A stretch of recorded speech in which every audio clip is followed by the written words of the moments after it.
Ini solusi aja ya. Iya, iya. Ini Ya. betul-betul solusi ya. Iya. Itu kan kerugian benar, kerugian besar kalau kita membuat polisi itu degradasi hanya karena kasus-kasus. Dan kasus itu sampai kiamat tidak akan pernah berhenti. Saya bisa pastikan bahwa Indonesia akan gelap, bukan lagi gulita. Karena sudah terancam sekarang kan. Ini baru awal permainan ini, sama dengan militer. Karena tidak adil. Militer dibuatkan mitra fungsional di kementerian, namanya Kementerian Pertahanan. Sementara polisi tidak ada. Ya repot. Akibatnya Kapolrinya nginap di istana. Di sini awalnya malah petaka ini itu. Dan itu diperhatikan oleh Jokowi. Sehingga polisi itu menjadi alat kekuasaan.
Ini solusi aja ya. Iya, iya.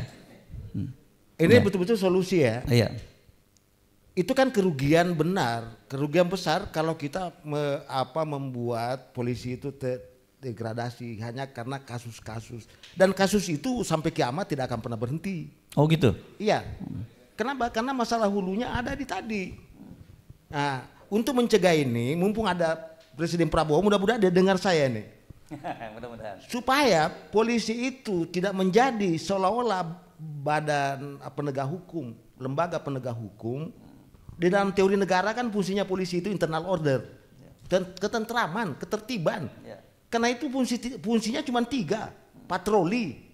Dia harus menjaga kalau saya tidur, harta benda saya keliling, ya kan? Dan kemudian dia mengendus-endus itu para pembuat pidana tadi itu, pelaku kejahatan tadi, itulah detektif kriminal, kemudian lalu lintas. Itu tugas alamiahnya dan ilmiahnya. Nah, ada tugas tambahan, tugas titipan. Bantu dong penegak hukum, karena kamu yang tahu tempatnya para tadi itu yang melakukan kejahatan tadi. Itulah penyelidikan, bukan penyidikan. Gitu. Karena itu saya minta gini, solusinya. Pak Prabowo segera bentuk Kementerian Keamanan. Bentuk Kementerian Keamanan untuk mengontrol 2 hal yang penting. Pembangunan kekuatan kepolisian dan penggunaan kekuatan kepolisian. Karena pembinaan kekuatan kepolisian itu otonominya polisi, kita tidak bisa ganggu. Sama dengan militer. Lah kan tidak adil. Militer dibuatkan ya mitra fungsional di kementerian, namanya Kementerian Pertahanan. Sementara polisi tidak ada. Ya repot. Akibatnya Kapolrinya nginap di istana. Di sini awalnya malah petaka ini itu. Dan itu diperhatikan oleh Jokowi. Sehingga polisi itu menjadi alat kekuasaan. Padahal dia adalah alat. Jadi tolong, kok bisa ya gemus sekali menterinya ini. Sementara negara besar kecil kementeriannya, lembaganya kan. Logo ini tapi saya tetap mencari. Mudah-mudahan ada itu Kementerian Keamanan. Tidak ada, Pak. Dibikin itu. Akibatnya polisi tidak ada yang kontrol pembangunan kekuatan kepolisian dan penggunaan kekuatan kepolisian.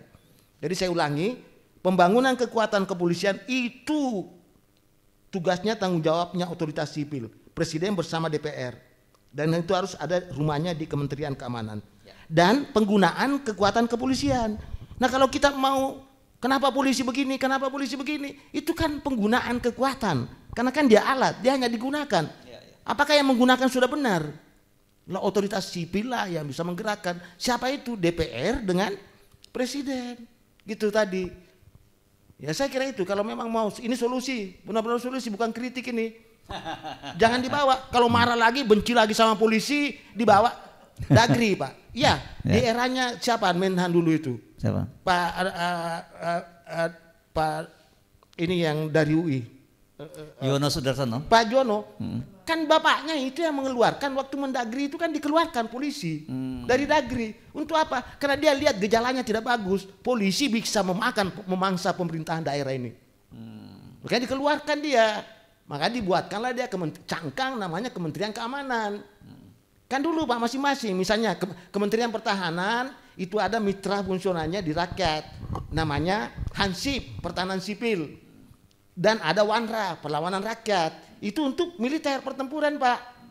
Nah kan, kemudian Kementerian Keamanan ada mitranya, ya jaga-jaga tadi ronda itu namanya apa? Mungkin masih ingat itu, ya masih ingat enggak? Namanya Kamra. Oh, Kamra. Kamra itu rakyat yang menjaga itu, ada bajunya Pak. Lah, Kamra dihilangkan, ya kan? Wanra dihilangkan, yang muncul Hansip. Hansip diolok-olok. Padahal Hansip itu pertahanan sipil loh, militer Pak. Dia disuruh jaga ronda. Yang jaga ronda itu Kamra, keamanan, mitranya polisi. Artinya kalau tidak ada Kamra, polisinya yang jaga. Loh sekarang ronda, saya di RT saya diminta Pak Mulyadi ronda. Lah saya dosen, ronda ngantuk, mampus saya Pak. Nggak bisa mikir kalau pagi-pagi itu kan. Nah ini kan padahal itu lintasnya ada polisi cepek. Seharusnya ada polisi Pak, harus tugas patroli yang seliling itu kan. Ya jangan polisinya jangan kemana-mana, ngapain itu ya? Saya sudah semuanya sudah anjurkan. Tolong dipikirkan ini baik. Kalau saya Kapolri Pak, ditunjuk Kapolri, yang pertama saya lakukan adalah saya berhenti jadi penegak hukum. Saya hanya menegakkan hukum, bukan penegak hukum. Gitu loh. Ngapain saya? Itu enak sekali jaksa-jaksa itu merintah saya kan. Kalau tidak lengkap bukti, karena kau yang mendakwa orang. Siapa yang mendakwa? Kau yang membuktikan. Kau yang melakukan penyidikan. Ngapain kau bebankan kepada saya? Nah, tapi mungkin jaksa tahu ya. Wah, ini polisi keenakan juga nih saya kasih. Ya kan? Dia bisa main-main. Nah, itulah bahayanya Pak, negara polisi. Lebih berbahaya negara polisi daripada negara militer. Kau negara militer itu hanya senjata digunakan. Tapi kalau negara polisi, dia gunakan hukum, dia gunakan birokrasi. Senjata 3 itu Pak. Makanya semua negara-negara fasis pasti negara polisi, bukan negara militer. Tapi dasar ya penetrasi asing mau melemahkan militer kita, akhirnya militer dihancur-hancurin pertahanan kita. Kekuatan global itu ada 4 cirinya, negara global. 1 kuat secara sains, 2 kuat secara industri, 3 kuat secara finansial, dan 4 kuat secara pertahanan. Bukan keamanan Pak. Semua negara di dunia ini menginginkan negara lain aman. Tapi tidak satu negara menginginkan negara lain kuat pertahanannya itu. Nah itu Pak. Nah itu yang terjadi tadi di konflik tadi. Konflik TNI dengan Polri. Ngapain berkonflik ini? Ini sama-sama aparat negara ini. Jadi Pak Prabowo kalau dengar saya ini, tolong dibuatkan segera Kementerian Keamanan. Saya kira banyak itu perwira-perwira tinggi polisi bisa dipekerjakan di situ Pak. Ngontrol polisi, anggarannya dan sebagainya enggak. Kira-kira gitu. Saya kira itu banyak solusi ya. Ini bukan solusi. Kritik. Terima bukan kasih. kritik. Ya, bukan. Jangan lagi ada pilpres. Jangan lagi ada pilkada. Terus? Presiden dipilih oleh MPR. Dan presiden yang mengangkat gubernur. Yang menetapkan gubernur yang diusulkan oleh DPR. Dan pemilu, ya DPRD mengusulkan kayak Orde Baru saja. Ya, eranya Pak Harto, ya DPRD ini yang menyeleksi calon gubernur, kemudian presiden yang menetapkan dia sebagai gubernur. Sudah selesai, tidak usah lagi ada pilkada-pilkadaan. Ya, untuk mengisi daerah, DPRD daerah dibuat partai lokal. Jangan lagi partai nasional yang ikut bertanding di daerah itu. Nanti berkomplot lagi orangnya itu Pak. Oke, saya kira itu lagi. Ya, saya kira cuma itu. Ya. Ini solusi benar ini. Ya. Jangan lagi ada pilpres. Kalau pilpres hanya memperpanjang penderitaan kita. Saya bisa pastikan bahwa Indonesia akan gelap, bukan lagi gulita. Ya. Karena sudah terancam sekarang kan. Ya. Ini baru awal permainan ini untuk 2009. Ini kan permainan 2009. Awalnya baru di setel vokalnya kan. Sudah rusuh di mana-mana Pak. Gitu kan. Jadi jangan hentikan ini pilpres. Kalau bisa besok sebelum ada ya Pak Prabowo mau ya betul-betul mikirkan negara ini, bangsa ini, sudah presiden dipilih oleh MPR. Sudah itu tadi, dan presiden memilih nanti menetapkan itu gubernurnya. Wah, nah, ini penting, selesaikan dulu. Saya selesaikan. Ya. Kenapa? Untuk kasus Indonesia, pemilu langsung itu hanya memberikan setan, ya, kesempatan kepada setan untuk mencarikan pekerjaan orang-orang yang buruk, yang menganggur. Lihat hasilnya sekarang, yang merusak itu kan.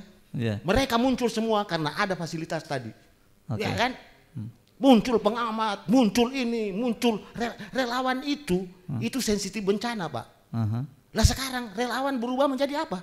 Bukan sensitif bencana, sensitif malapetaka, Pak. Kalau ada relawan yang kita dengar bahaya nih, bisa-bisa nanti ini jadi buzzer, bisa-bisa jadi apa? Jadi komisaris, jadi wamen. Iya, Pak, minta itu. Jadi saya kira itu, hentikan itu kalau kita mau baik ini. Yes, ya, oke. Ya, saya kira itu, Bang. Kalau ya. Dan saya ada tambahkan sebuah dokumen. Ya, nggak apa-apa. Sekalian sambil closing statement juga ya kita ini ya, Anda tambahkan. Ini ya. Solusi aja ya. Iya, iya. Ini betul-betul solusi ya. Iya. Itu kan kerugian benar, kerugian besar kalau kita membuat polisi itu degradasi hanya karena kasus-kasus. Dan kasus itu sampai kiamat tidak akan pernah berhenti. Oh gitu? Iya. Kenapa? Karena masalah hulunya ada di tadi. Nah, untuk mencegah ini, mumpung ada Presiden Prabowo, mudah-mudahan dia dengar saya nih. Mudah-mudahan. Supaya polisi itu tidak menjadi seolah-olah badan penegak hukum, lembaga penegak hukum. Di dalam teori negara kan fungsinya polisi itu internal order, dan ketentraman, ketertiban. Karena itu fungsinya cuma 3, patroli. Dia harus menjaga kalau saya tidur, harta benda saya keliling, ya kan? Dan kemudian dia mengendus-endus itu para pembuat pidana tadi itu, pelaku kejahatan tadi, itulah detektif kriminal. Kemudian lalu lintas, itu tugas alamiahnya dan ilmiahnya. Nah, ada tugas tambahan, tugas titipan. Bantu dong penegak hukum karena kamu yang tahu tempatnya para tadi itu yang melakukan kejahatan tadi. Itulah penyelidikan, bukan penyidikan. Gitu. Karena itu saya minta gini, solusinya. Pak Prabowo segera bentuk Kementerian Keamanan. Bentuk Kementerian Keamanan untuk mengontrol 2 hal yang penting. Pembangunan kekuatan kepolisian dan penggunaan kekuatan kepolisian. Karena pembinaan kekuatan kepolisian itu otonominya polisi, kita tidak bisa ganggu. Sama dengan militer. Lah kan tidak adil. Militer dibuatkan ya mitra fungsional di kementerian, namanya Kementerian Pertahanan.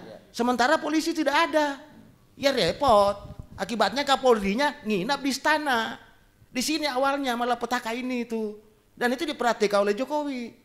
Sehingga polisi itu menjadi alat kekuasaan. Padahal dia adalah alat. Jadi tolong, kok bisa ya gemus sekali menterinya ini. Sementara negara besar kecil kementeriannya, lembaganya kan. Logo ini tapi saya tetap mencari. Mudah-mudahan ada itu Kementerian Keamanan. Tidak ada, Pak. Dibikin itu. Akibatnya polisi tidak ada yang kontrol pembangunan kekuatan kepolisian. Dan penggunaan kekuatan kepolisian. Jadi saya ulangi, pembangunan kekuatan kepolisian itu tugasnya, tanggung jawabnya otoritas sipil, Presiden bersama DPR, dan itu harus ada rumahnya di Kementerian Keamanan. Dan penggunaan kekuatan kepolisian. Nah kalau kita mau, kenapa polisi begini, kenapa polisi begini, itu kan penggunaan kekuatan, karena kan dia alat, dia hanya digunakan. Apakah yang menggunakan sudah benar? Lah otoritas sipil lah yang bisa menggerakkan. Siapa itu? DPR dengan Presiden. Gitu tadi. Ya saya kira itu, kalau memang mau ini solusi, benar-benar solusi, bukan kritik ini. Jangan dibawa, kalau marah lagi, benci lagi sama polisi, dibawa Dagri, Pak. Ya, di eranya siapa Menhan dulu itu? Siapa? Pak ini yang dari UI. Yono Sudarsono. Pak Jono. Kan bapaknya itu yang mengeluarkan waktu Mendagri itu kan dikeluarkan polisi dari Dagri. Untuk apa? Karena dia lihat gejalanya tidak bagus. Polisi bisa memangsa pemerintahan daerah ini. Makanya dikeluarkan dia. Maka dibuatkanlah dia cangkang namanya Kementerian Keamanan. Kan dulu Pak masing-masing. Misalnya Kementerian Pertahanan itu ada mitra fungsionalnya di rakyat. Namanya Hansip, Pertahanan Sipil. Dan ada Wanra, Perlawanan Rakyat. Itu untuk militer pertempuran, Pak. Nah kan, kemudian Kementerian Keamanan ada mitranya, Ya jaga-jaga tadi ronda itu namanya apa? Mungkin masih ingat itu. Ya. Masih ingat enggak? Namanya Kamra. Oh, Kamra. Kamra itu rakyat yang menjaga itu, ada bajunya, Pak. Lah, Kamra dihilangkan, ya kan? Wanra dihilangkan, yang muncul Hansip. Hansip diolok-olok. Padahal Hansip itu pertahanan sipil loh. Militer, Pak. Dia disuruh jaga ronda. Yang jaga ronda itu Kamra, keamanan, mitranya polisi. Artinya kalau tidak ada Kamra, polisinya yang jaga. Loh sekarang ronda, saya di RT saya diminta Pak Mulyadi ronda. Lah saya dosen, ronda ngantuk, mampus saya Pak. Nggak bisa mikir kalau pagi-pagi itu kan. Nah ini kan padahal itu lintasnya ada polisi cepek. Seharusnya ada polisi Pak, harus tugas patroli yang keliling itu kan. Ya jangan polisinya jangan kemana-mana, ngapain itu ya? Saya sudah semuanya sudah anjurkan. Tolong dipikirkan ini baik-baik. Kalau saya Kapolri Pak, ditunjuk Kapolri, yang pertama saya lakukan adalah saya berhenti jadi penegak hukum. Saya hanya menegakkan hukum, bukan penegak hukum. Gitu loh. Ngapain saya? Itu enak sekali jaksa-jaksa itu merintah saya kan. Kalau tidak lengkap bukti, karena kau yang mendakwa orang. Siapa yang mendakwa? Kau yang membuktikan. Kau yang melakukan penyidikan. Ngapain kau bebankan kepada saya? Nah, tapi mungkin jaksa tahu ya. Wah, ini polisi keenakan juga nih saya kasih. Ya kan, dia bisa main-main. Nah, itulah bahayanya Pak, negara polisi. Lebih berbahaya negara polisi daripada negara militer. Kalau negara militer itu hanya senjata digunakan. Tapi kalau negara polisi, dia gunakan hukum, dia gunakan birokrasi. Senjata 3 itu Pak. Makanya semua negara-negara fasis pasti negara polisi, bukan negara militer. Tapi dasar ya penetrasi asing mau melemahkan militer kita, akhirnya militer dihancur-hancurin. Pertahanan kita. Kekuatan global itu ada 4 cirinya, negara global. 1 kuat secara sains, 2 kuat secara industri, 3 kuat secara finansial, dan 4 kuat secara pertahanan. Bukan keamanan Pak. Semua negara di dunia ini menginginkan negara lain aman. Tapi tidak satu negara menginginkan negara lain kuat pertahanannya itu. Nah itu Pak. Nah itu yang terjadi tadi di konflik tadi. Konflik TNI dengan Polri. Ngapain berkonflik ini? Ini sama-sama aparat negara ini. Jadi Pak Prabowo kalau dengar saya ini, tolong dibuatkan segera Kementerian Keamanan. Saya kira banyak itu. Perwira-perwira tinggi polisi bisa dipekerjakan di situ Pak. Ngontrol polisi, anggarannya dan sebagainya enggak. Kira-kira gitu. Saya kira itu Bang ya solusi ya. Oke, ini bukan solusi. kritik. Bukan kritik. Ya bukan. Oke.